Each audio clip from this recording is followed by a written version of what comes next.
व्यवस्थित करने का प्रयत्न किया, व्यवस्थित करने का प्रयत्न किया। क्या है वापस देखो, डोबेराइनर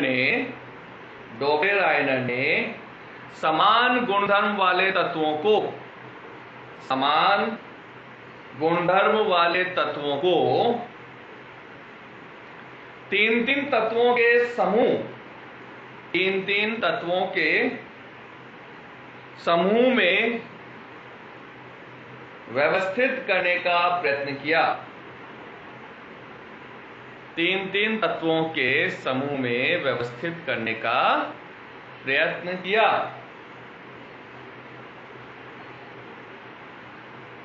परंतु वह केवल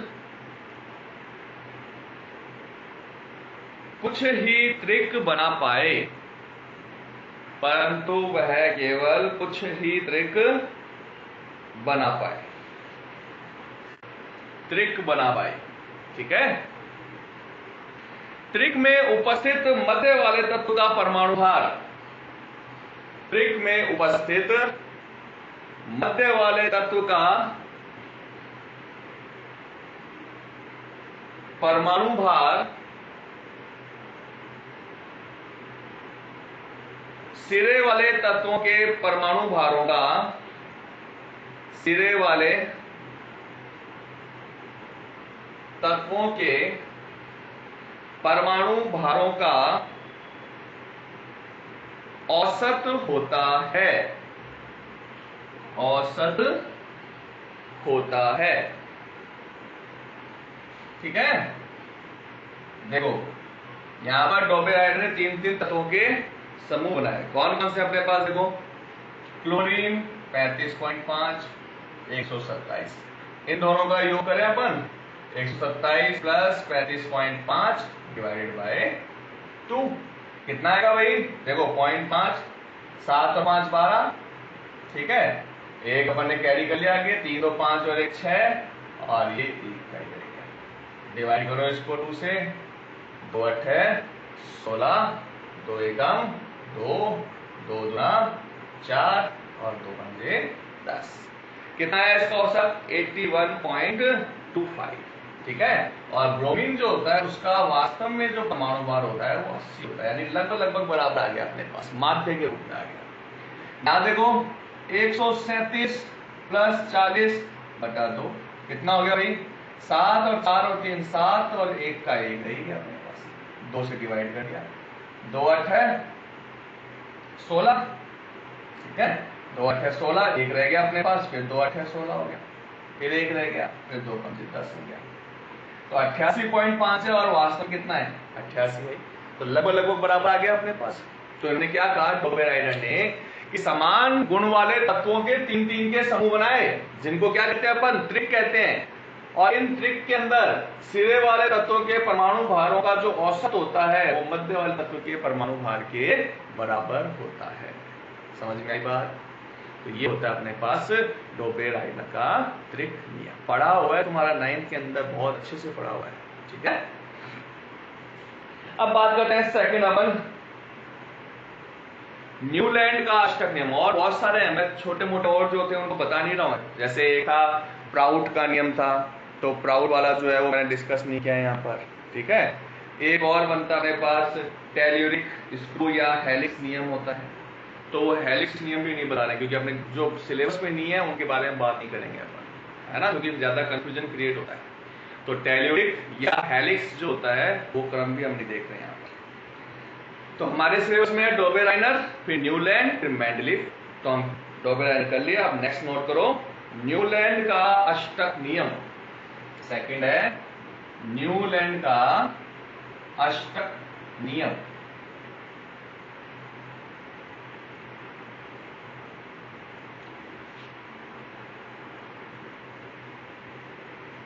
न्यूलैंड का अष्टक नियम। अब देखो भाई न्यूलैंड जो साइंटिस्ट था उसने क्या किया, ठीक है, उसने क्या कहा कि तत्वों को अगर परमाणु भार के बढ़ते क्रम में व्यवस्थित किया जाए, तत्वों को हाँ, वीडियो क्लियर नहीं आ रहा है, हो सकता है बेटा नेटवर्क प्रॉब्लम आ रही हो। मैंने इसको कंप्लीट जूम कर रखा है ना। और वैसे बोर्ड के ऊपर कुछ लिखा हुआ नहीं है, केवल अभी मैं बोल के लिखवा रहा हूं, है ना। आप हेडिंग डाल लो, न्यूलैंड का अष्टक नियम, न्यूलैंड का अष्टक नियम।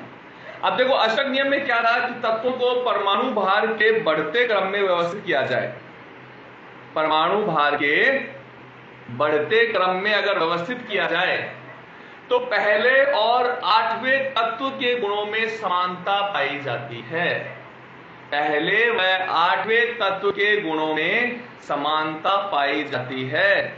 यह संबंध ठीक वैसे ही है जैसे संगीत में प्रथम और पहला और जो 8वां स्वर होता है वो समान होता है। उसी प्रकार अगर तत्वों को परमाणु भार के बढ़ते क्रम में व्यवस्थित किया जाए तो पहले और 8वें तत्व के गुणों में समानता पाई जाती है। ठीक है ना। तो लिखो इसके अंदर, यदि तत्वों को परमाणु भार के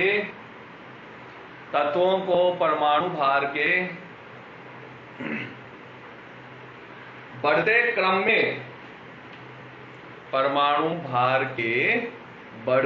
क्रम में व्यवस्थित करें, परमाणु भार के बढ़ते क्रम में व्यवस्थित करें तो प्रथम व 8वें तत्व के गुणों में समानता होती है। तो पहला व 8वें तत्व के गुणों में समानता होती है।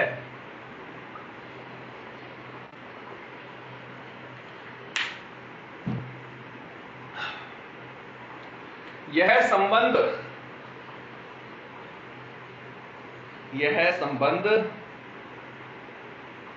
ठीक उसी प्रकार से है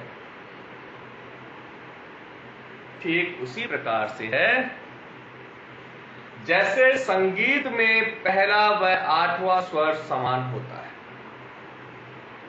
पहला व 8वां स्वर समान होता है।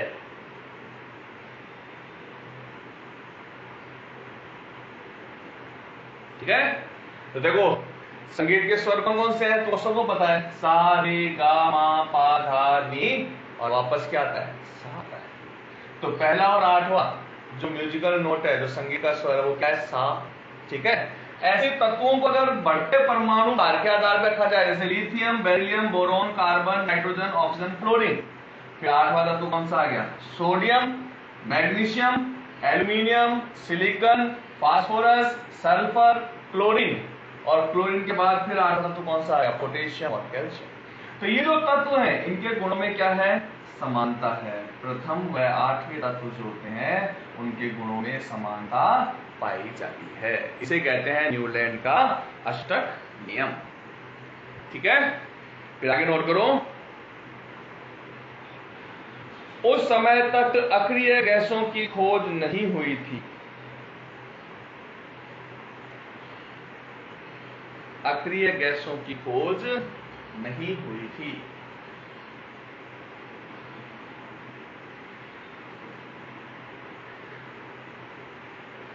यह नियम केवल कैल्शियम तक लागू हो सकता है। कैल्शियम तक लागू हो सकता है।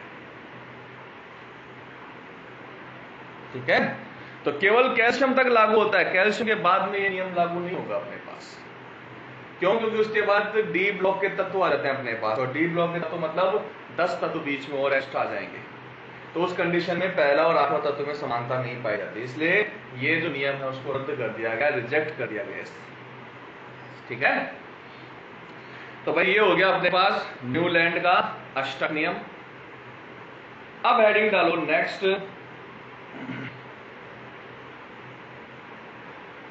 देखो यहाँ पर अपने पास संगीत में 7 स्वर होते हैं, 7वां और 8वां स्वर जो है समान होता है, बिल्कुल वैसे तत्वों को रखा, lithium, beryllium, boron, carbon, nitrogen, oxygen, chlorine. फिर अक्रिय गैस की खोज हुई नहीं थी उस समय तक, वरना 8वां तत्व कौन सा होता? अक्रिय गैस होती। ठीक है, तो उस समय अक्रिय गैस की खोज हुई नहीं, तो उसने 8वां तत्व किसको माना वापस? सोडियम को। तो लिथियम और सोडियम दोनों गुण में समानता होती है। ठीक है, बेरिलियम मैग्नीशियम में समानता है, बोरॉन एल्यूमिनियम में समानता है, कार्बन सिलिकॉन में, नाइट्रोजन फास्फोरस में, ऑक्सीजन सल्फर में, फ्लोरीन और क्लोरीन में। उसके बाद फिर आठवां तो कौन सा है? पोटेशियम और कैल्शियम। तो केवल यहीं तक अपन न्यूलैंड का अष्टक नियम की पालना कर सकते हैं, क्योंकि कैल्शियम के बाद में 10 तत्व जो होते हैं बीच के अंदर, वो किसके आते हैं? डी ब्लॉक के आते हैं। ठीक है, डी ब्लॉक के तत्व आते हैं बीच में। कौन से? Scandium, titanium, vanadium, chromium, manganese, iron, cobalt, nickel, copper, zinc. उसके बाद फिर वापस अपने पास क्या आएगा? गैलियम, फिर आएगा जर्मेनियम, फिर आर्सेनिक, सेलेनियम और फिर बिया, तब आएगा अपने पास ही। तो अब ऐसी कंडीशन में हर 8वां तत्व जो है उस गुणों में समानता नहीं पाई जाएगी। क्यों? क्योंकि अभी तक तो अपने पास दूसरे और तीसरे आवर्त में तो केवल 8 तत्व ही आते हैं, लेकिन तीसरे चौथे में 18 तत्व आते हैं। तो 18 के बाद में वापस समान गुण वाला तत्व आएगा, लेकिन उसने तो क्या किया? 8वां तत्व के बाद गुण में समानता दिखाई। इसलिए ये अष्टक नियम की पालना, सॉरी, न्यूलैंड के अष्टक नियम की पालना नहीं करता है।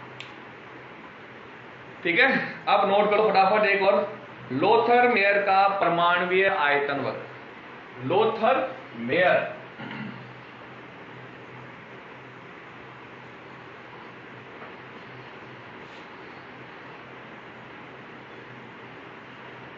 लोथर मेयर का परमाणुीय आयतन वक्र। अच्छा भाई, जिसको वीडियो क्लियर नहीं आ रहा हो तो मैंने इसकी रिकॉर्डिंग कर रखी है, लेकिन ये रिकॉर्डिंग तो है, ये रिकॉर्डिंग मैं आपको व्हाट्सएप पे सेंड नहीं कर सकता, क्योंकि बहुत बड़ी रिकॉर्डिंग है, लगभग 300-350 MB के आसपास हो जाएगी। तो इतना बड़ा जो वीडियो है वो व्हाट्सएप पे नहीं आएगा। ठीक है, तो जिन स्टूडेंट के नंबर मेरे पास हैं उनके पास मैं इस वीडियो को अपलोड कर दूंगा और उसका जो लिंक है वो उन स्टूडेंट्स के पास सेंड कर दूंगा। तो वो स्टूडेंट बाकी सारे स्टूडेंट्स को उस लिंक को सेंड कर देना, जिसको भी चाहिए हो। इंस्टाग्राम पे नहीं आएगा, इंस्टाग्राम पे नहीं है मेरे पास, इंस्टाग्राम पे मैं ऐड भी नहीं हूँ। ठीक है, हाँ, नहीं आ रहा है तो बहुत अच्छी बात है, आ रहा है, जरूरत नहीं है तो कोई दिक्कत नहीं है। ठीक है, बाकी मैं इसका रिकॉर्डेड वीडियो बना लिया है और इसको मैं यूट्यूब पे डाल दूंगा। तो इसका उसका लिंक जो है जिन स्टूडेंट्स के नंबर मेरे पास हैं उनको सेंड कर दूंगा। तो आप लोग आपस में शेयर करना चाहो तो कर लेना। ठीक है, इससे क्या है कि मान लो रेगुलर अपन क्लास ले रहे हैं, उसमें बहुत ज़्यादा जो है मेरे को लग रहा है दिक्कत आ रही है, कई बार वीडियो नहीं आता है ना। एक पहले अभी थोड़े दिन पहले रिचा ने कहा था कि सर मैं ऐड ही नहीं हो पाई, तो इस चक्कर में। ठीक है, तो ये अपने पास रिकॉर्डेड रहेगा, तो तुम्हारी जब इच्छा हो तो उसको देख लेना के बाद। अब देखो, लोथर मेयर का परमाणुीय आयतन वक्र है, तो देखो इन्होंने परमाणु भार और परमाणु आयतन के मध्य, परमाणु भार और परमाणु आयतन के मध्य ग्राफ खींचा,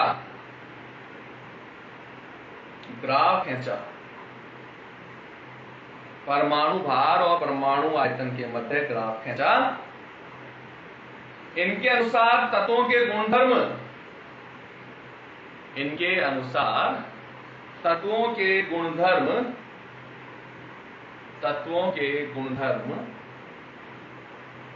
उनके परमाणुीय आयतनों के आवर्ती फलन होते हैं। तत्वों के गुणधर्म उनके परमाणुीय आयतनों के आवर्ती फलन होते हैं। ग्राफ में समान गुणधर्म वाले तत्व, ग्राफ में समान गुणधर्म वाले तत्व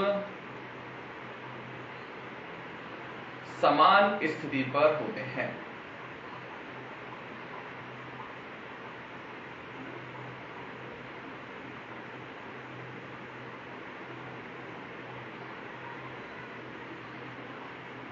ठीक है, तो ये अपने पास क्या किया, हमने ग्राफ खींचा, किसके बीच में? अपने पास बुक में ग्राफ दिया हुआ नहीं है, बनाने की जरूरत भी नहीं है। परमाणु भार और आयतन के बीच में ग्राफ खींचा और फिर तत्वों को उसके अंदर व्यवस्थित किया, ठीक है ना। तो अब जैसे तत्वों को यहाँ पर आयतन ले लेते हैं, यहाँ परमाणु भार लिख लेना।